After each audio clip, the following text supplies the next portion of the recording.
दोस्तों, आप अपना भविष्य तो नहीं बदल सकते, लेकिन आप अपनी आदतें ज़रूर बदल सकते हो।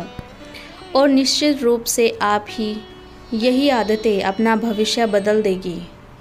सपने वो नहीं होते जो हम नींद में देखते हैं, बल्कि सपने वह होते हैं जो हमें नींद नहीं आने देते। जब हम सोते हैं तो हमारा शरीर मृत शरीर के समान होता है, और जब हम उठते हैं तो हमारा एक नया जन्म होता है। और इस प्रकार जन्म के साथ ही हमें अपने जीवन की शुरुआत करनी चाहिए।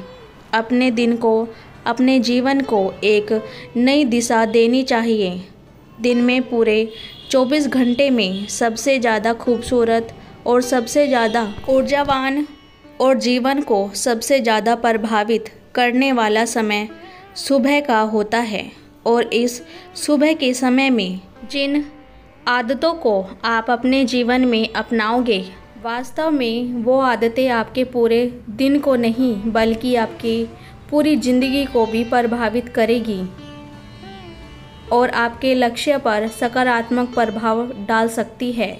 आपकी सफलता और असफलता में सुबह की आदतों का महत्वपूर्ण योगदान होता है। आज मैं आपको सुबह की ऐसी आदतों के बारे में बताऊंगी, जिसे अगर आप अपने जीवन में अपना लेते हैं तो आप अपने आज को और अपने आने वाले हर पल को, अपने जीवन को बदल सकते हैं और अपने जीवन में वो सब कुछ पा सकते हैं जो आप हासिल करना चाहते हैं। हमें जल्दी यानी सूर्य की किरणों के साथ ही उठ जाना चाहिए जब सूर्य की किरणें निकलती है। एक बार की बात है, महात्मा गौतम बुद्ध अपने सभी शिष्यों को आश्रम में उपदेश दे रहे थे। उसी क्यों को जीवन में अपनाए जाने वाली सुबह की आदतों के बारे में बता रहे थे। वह उनको बता रहे थे कि इस प्रकार की आदत अपनाकर हम अपने हर दिन को और अपने पूरे जीवन को बेहतर बना सकते हैं। फिर महात्मा बुद्ध अपने शिष्यों से कहते हैं कि हमें जल्दी यानी सूर्य की किरणों से पहले क्यों उठना चाहिए। जब सूर्य की किरणें निकलती है तो पूरी प्रकृति को ऊर्जा प्रदान करती है और हमें भी ऊर्जा का आनंद उठाना चाहिए। जो व्यक्ति देर से उठता है और सूर्य की ऊर्जा को ग्रहण नहीं कर सकता और पूरे दिन नीरस रहता है, उसका पूरा दिन अलग से भरा रहता है। फिर महात्मा गौतम बुद्ध पहली आदत बताते हुए शिष्य से कहते हैं, हमें सुबह उठते ही सबसे पहले सभी को आभार प्रकट करना चाहिए। चाहे हमारा कल कैसा भी हो, कैसा भी बीता हो, लेकिन हमें आज की शुरुआत सकारात्मक बातों के साथ ही करनी चाहिए। हमें सुबह उठते ही सबसे पहले सभी को आभार प्रकट करना चाहिए। हमें उन लोगों का धन्यवाद करना चाहिए जिन लोगों ने हमारे बुरे समय में मदद की है। हमें उस परमपिता परमात्मा को धन्यवाद देना चाहिए जिन्होंने हमें यह स्वस्थ शरीर प्रदान किया है। हमारे अंदर किसी भी प्रकार की कोई कमी नहीं है। हम स्वयं चल सकते हैं, बोल सकते हैं, सुन सकते हैं, इस प्रकृति की सुंदरता को देख सकते हैं, चिड़िया की चहचहाट के आवाज़ को सुन सकते हैं, नदियों के बहने की आवाज़ों को सुन सकते हैं, क्योंकि बहुत से लोगों ने तो यह देखा भी नहीं होगा क्योंकि उनके आँख नहीं हैं। कुछ लोगों ने इसे सुना भी नहीं होगा क्योंकि उनके कान नहीं हैं। बहुत से लोग तो चल भी नहीं पाते क्योंकि उनके पैर नहीं हैं। हमें परमात्मा का आभार प्रकट करना चाहिए कि उन्होंने हमें इस काबिल बनाया है कि हम अपना काम स्वयं कर सकते हैं।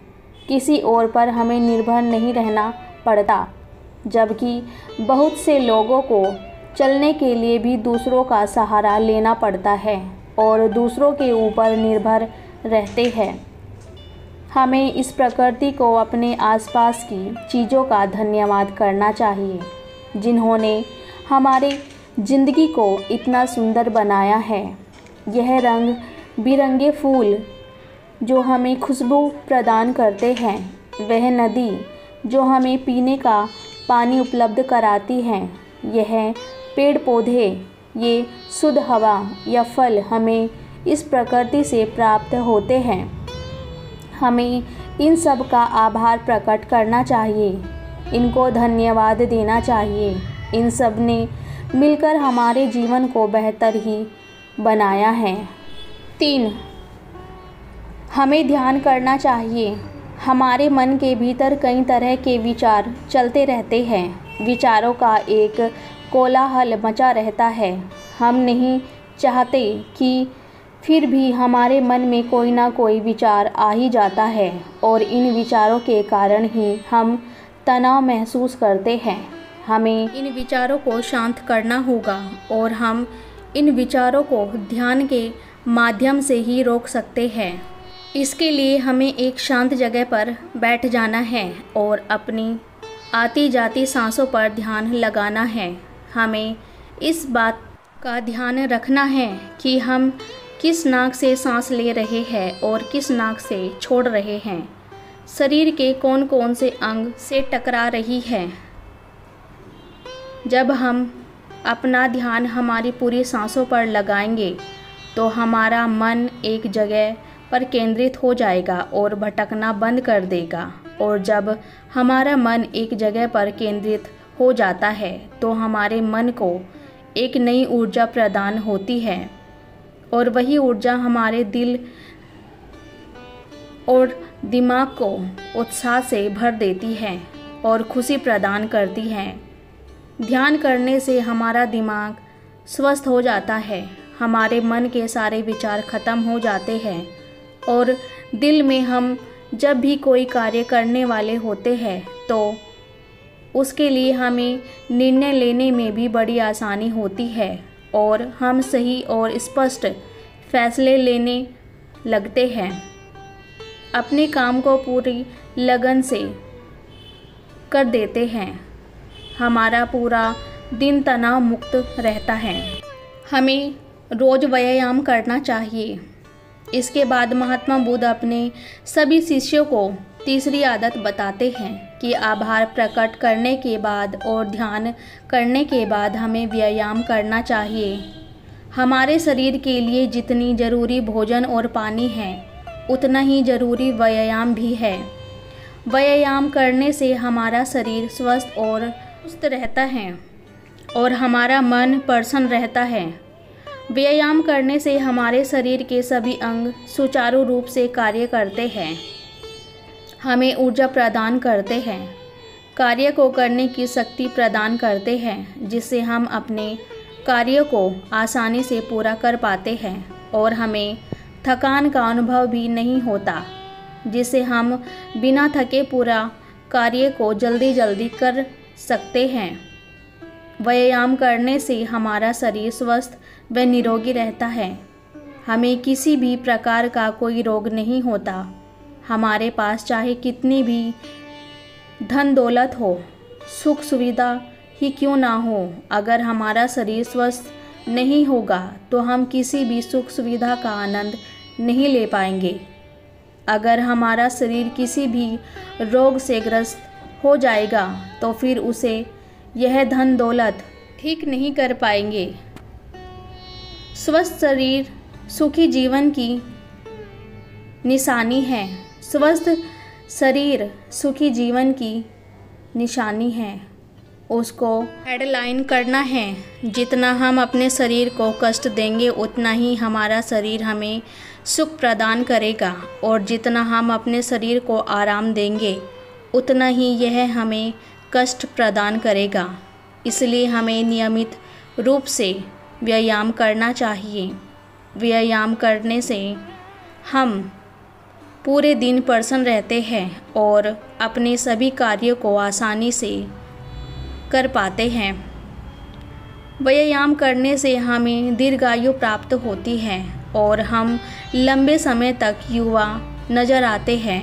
जो लोग व्यायाम नहीं करते समय से पहले ही वृद्ध नजर आने लगते हैं।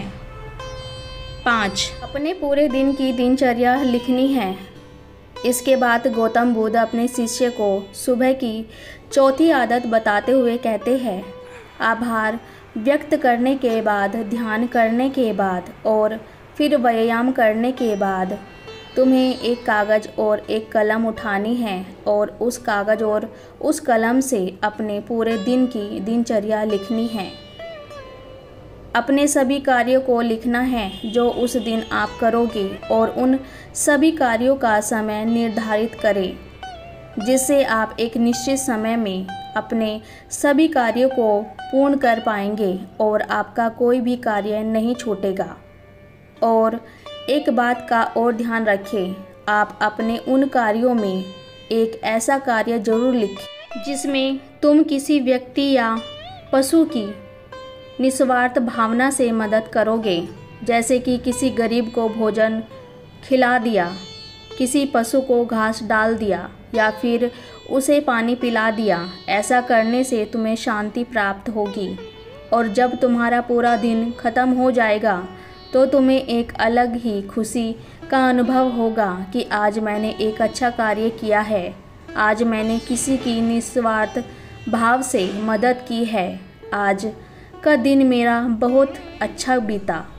तुम्हें कोई प्रेरणादायक ग्रंथ पढ़ना चाहिए। फिर महात्मा बुद्ध अपने सभी साथियों को सुबह की 5वीं आदत बताते हैं और कहते हैं, आभार व्यक्त करने के बाद, ध्यान करने के बाद, व्यायाम करने के बाद और अपने विचारों को कागज़ पर लिखने के बाद तुम्हें कोई प्रेरणादायक ग्रंथ पढ़ना चाहिए। जब तुम उन प्रेरणादायक ग्रंथ को पढ़ते हो तो उन ग्रंथों से प्रेरणा मिलती है, कुछ नया सीखने को मिलता है और उसी के तुम्हें अपने जीवन में कहीं ना कहीं कभी ना कभी काम अवश्य आएगी। हमें रोज़ कुछ ना कुछ नया सीखने को मिलता है और हमें रोज़ कुछ ना कुछ सीखना चाहिए। स्वयं से बात करना। हम दूसरों से काफ़ी बातें करते हैं लेकिन कभी अपने से बात करने का मौका ही नहीं मिलता, इसलिए हमें अपने आप से बातें करनी चाहिए क्योंकि आपको आपसे बेहतर कोई नहीं समझ पाता। इसलिए अपने आप को धन्यवाद देना चाहिए, अपने आप से कहना चाहिए कि मैं कितना अच्छा हूँ, मैं बहुत ही खुश हूँ, मैं हर कार्य को कर सकता हूँ, कोई भी कार्य मेरे लिए असंभव नहीं है, मैं हर परेशानी से लड़ सकता हूँ, जो लक्ष्य निर्धारित किया है मैंने उसे पाकर ही रहूँगा, चाहे कुछ भी हो जाए उसे हासिल करके ही रहूँगा, मैं किसी से नहीं डरता। दोस्तों, हमारे जीवन की ये छोटी छोटी आदतें हमारे जीवन को एक नई दिशा प्रदान करेगी। जब आप इन आदतों के साथ अपने दिन की शुरुआत करोगे तो फिर आपका हर दिन बेहतर रहेगा और आप हर दिन पूरे दिन प्रसन्न और खुशी महसूस करोगे। छोटी छोटी आदतें अपनाकर सुखमय जीवन व्यतीत करना और अपने लक्ष्य को प्राप्त भी कर सकते हैं।